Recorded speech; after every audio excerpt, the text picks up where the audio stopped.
অবশেষে সিবিআই এর জালে সন্দীপ ঘোষ দুর্নীতির অভিযোগে তাকে গ্রেফতার করা হয়েছে। এই যে দুর্নীতির অভিযোগ, তিনি দুর্নীতি করেছেন, এটা নতুন নয়। 2021 সাল থেকে এটা শুনে আসছি। 2023 সালে আরজি করের একজন শীর্ষস্থানীয় অধিকর্তাও বিভিন্ন দপ্তরে সন্দীপ ঘোষের এই দুর্নীতির অভিযোগ দায়ের করেছিলেন।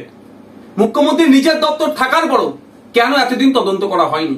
কেন সন্দীপ ঘোষ মহাশয়কে বারবার আড়াল করার চেষ্টা হচ্ছে? কি স্বার্থ এখানে লুকিয়ে আছে? কেন এই তদন্ত করা হয়নি? সিবিআই দুর্নীতির অভিযোগে তাকে গ্রেফতার করেছে। আমরা চাইবো সিবিআইয়ের কাছে শুধুমাত্র সন্দীপ ঘোষ নয়, এই আরজি কর কাণ্ডে যে দুর্নীতির সাথে যারা যুক্ত, যে সমস্ত রাঘব বোয়ালরা যাদের সাথে পরামর্শ আলোচনা করে এই ধরনের দুর্নীতি করেছে, প্রাতিষ্ঠানিক দুর্নীতি যারা করেছে, তাদের প্রত্যেককে এর মধ্যে যুক্ত করা এবং প্রত্যেককে গ্রেফতার করে কোর্টের কাছে তাদেরকে হাজির করুক, আশা করব। আর আমরা বারবার বলে আসছিলাম, তিলোত্তমার ধর্ষণ হত্যার শুধু নয়, এর পিছনে গভীর রহস্য লুকিয়ে আছে।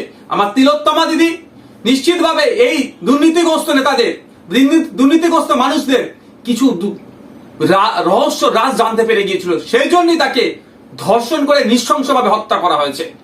আমরা আশা করব সিবিআই এর মাধ্যমে আমরা ন্যায় বিচার পাবো এবং যারা দুর্নীতি করেছে, দুর্নীতির সাথে যারা যুক্ত, প্রত্যেকে সর্বোচ্চ শাস্তি পাবে। আর একটা প্রশ্ন তুলি এখানে, সিবিআই এর কাছে জানতে চাইছি, বাংলার মানুষ জানতে চাইছে, এই ক্ষেত্রে এই ধর্ষণ এবং খুনের ক্ষেত্রে তিলোত্তমার সন্দীপ ঘোষের কি ভূমিকা ছিল? তার এখানে তিনি কি মাস্টার মাইন্ড প্লে করেছেন বা কি ভূমিকা তার ছিল খুন হয়ে যাওয়ার পেছনে বা ধর্ষণের পেছনে? সেটাও দ্রুত জনমানুষে আনুক। আগামী 5 তারিখে সুপ্রিম কোর্টে মামলা আছে, আমরা তাকিয়ে আছি সিবিআই এর পক্ষ থেকে সুপ্রিম কোর্টে কি সমস্ত ডেটা সেখানে সাবমিশন করে, তার উপর আমরা লক্ষ্য করছি। আমরা বাংলার মানুষ অধীর আগ্রহে অপেক্ষায় আছি।